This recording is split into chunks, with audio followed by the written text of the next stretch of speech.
Shalom, firman Tuhan pada saat ini terambil di dalam Keluaran 14 ayat yang ke-21.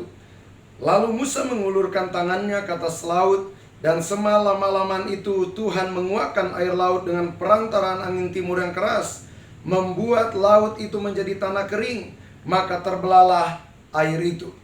Puji nama Tuhan, kita bisa memperhatikan bagaimana perjalanan bangsa Israel dari tanah Mesir menuju ke tanah Kanaan adalah sebuah gambaran perjalanan kehidupan kerohanian kita dari dunia ini menuju ke Yerusalem yang baru.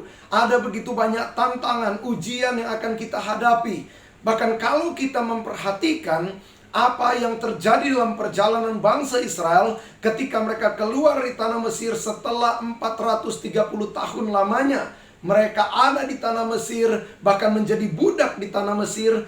Ketika Tuhan mendengar keluh kesah daripada umatnya, daripada milik kepunyaan dia, Tuhan mendengar dan Tuhan ingat akan janjinya kepada Abraham bahwa keturunan Abraham akan memiliki tanah yang berlimpah susu dan madu.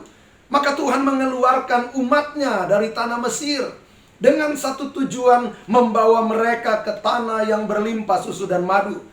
Tetapi di dalam perjalanan mereka keluar dari tanah Mesir, maka menyesal Firaun telah melepaskan mereka.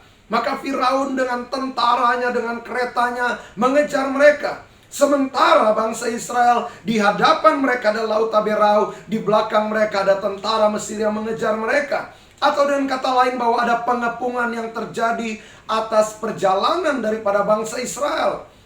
Tetapi saya percaya satu hal, Tuhan merancangkan rancangan yang indah kepada setiap umatnya. Dia tidak membiarkan setiap milik kepunyaannya untuk berjalan sendiri.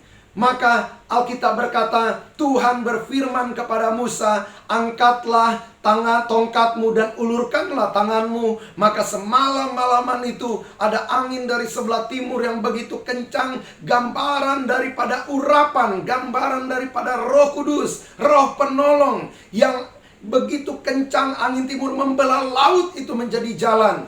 Maka saya yakin dan percaya hari-hari ini kalau pengepungan sementara terjadi dalam kehidupan kita, masalah persoalan mengepung kehidupan kita, yang harus kita lakukan, dengarkan firman Allah dan lakukan itu di dalam kehidupan kita. Karena kita berkata dalam Matius 7 ayat yang ke-24 dan seterusnya tentang dua macam dasar. Orang bijaksana adalah orang mendengar firman dan melakukannya, sementara orang bodoh adalah orang yang mendengar firman dan tidak melakukannya.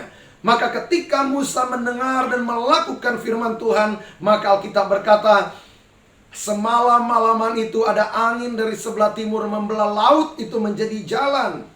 Tuhan Yesus berkata, aku adalah jalan. Dia akan menjadi jalan keluar di dalam kehidupan kita ketika kita menjadi pribadi yang mendengarkan akan perkataan-perkataan Tuhan.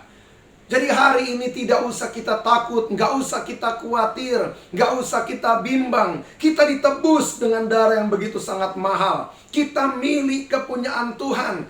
Demikianlah kita dibayar dengan darah yang begitu sangat mahal. Maka yang kita harus lakukan, dengarkan firman dan lakukan itu di dalam kehidupan kita.